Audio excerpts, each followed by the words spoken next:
The invisible weight of financial anxiety. Robert wakes up at 3:17 a.m. and his mind immediately starts calculating. His pension check was $2,847 last month. His Social Security brought in another $1,923. The house payment is $1,156. Property taxes went up again this year to $347 monthly. He has $127,000 in his savings account, money he accumulated through 42 years of working at the power plant and living below his means. On paper, Robert should sleep peacefully. Instead, he reaches for the calculator on his nightstand and starts the math again. The numbers that keep him awake aren't the ones in his bank account. They're the ones at the grocery store, the gas station, and the pharmacy. His electric bill jumped from $89 to $156 over the winter. The same hamburger meat that cost $4.99 a pound last year now costs $7.49. His blood pressure medication increased from $23 to $41 for a month's supply when his insurance changed formularies. Every price increase feels like a personal attack on his financial security. Robert's morning routine starts with checking his bank balance online. He logs in before his first cup of coffee, scanning the account for any unexpected charges or automatic payments he might have forgotten. He checks it again after breakfast, then once more before lunch. The balance rarely changes between these checks, but the ritual provides a temporary sense of control over finances that feel increasingly unpredictable.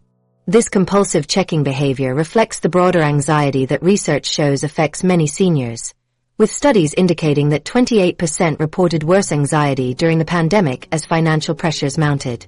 His trips to the grocery store have become exercises in comparison shopping and mental arithmetic. He walks the aisles with a calculator app open on his phone, comparing price per ounce between brands he never bothered to consider before. A jar of peanut butter that once took 30 seconds to select now requires 5 minutes of analysis. He finds himself buying smaller sizes of items to reduce the immediate cost, even though he knows the per unit price is higher. The psychological relief of spending $3.49 instead of $6.99 outweighs the mathematical logic. Robert's anxiety manifests in a pattern of declining invitations and avoiding activities that once brought him joy. When his daughter invites him to dinner at a restaurant, he calculates the cost of the meal, the gas to drive there, and the expected tip. The total might be $35, money he can easily afford, but the expense feels frivolous when he's spent the week agonizing over the price of groceries. He starts making excuses, claiming he's not feeling well or has other plans, rather than admitting the cost concerns him. His monthly poker game with friends becomes a source of stress rather than entertainment. The $10 buy-in hasn't changed in 3 years, but Robert now sees it as money that should go toward his increasing utility bills. He skips the game twice, then 3 times, until his friends stop calling. His absence from social activities isn't about the money itself, but about the mental energy he spends calculating and recalculating whether he can afford these small pleasures. Robert's fixed income creates a psychological trap where every price increase feels like a pay cut.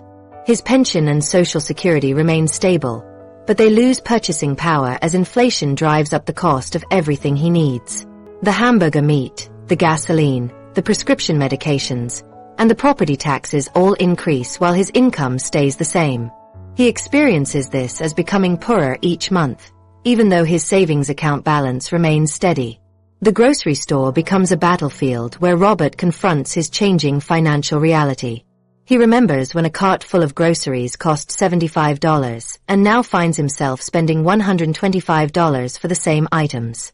He switches from name brands to store brands, then from store brands to generic options. He buys day-old bread and marked-down produce, habits that save money but reinforce his feeling of financial decline.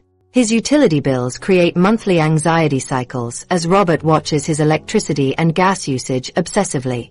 He keeps the thermostat at 65 degrees in winter and 78 degrees in summer, temperatures that save money but reduce his comfort.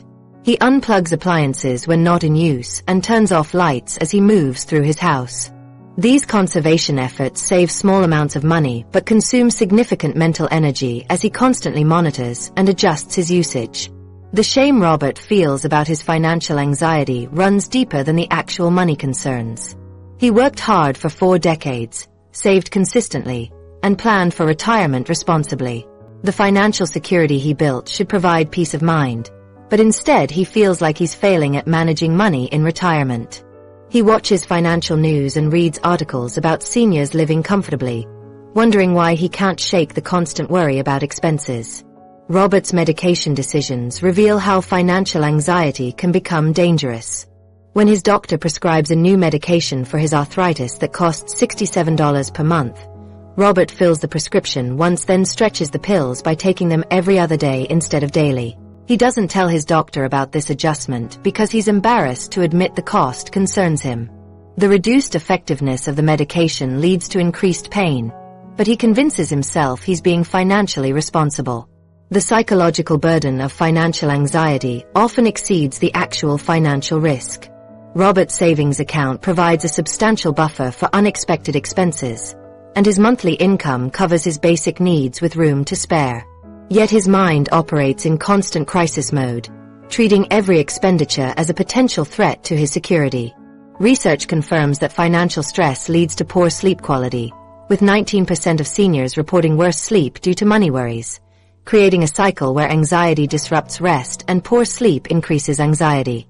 Robert's financial anxiety can be managed through budgeting strategies that provide clear spending guidelines and perspective shifts that separate emotional reactions from financial reality.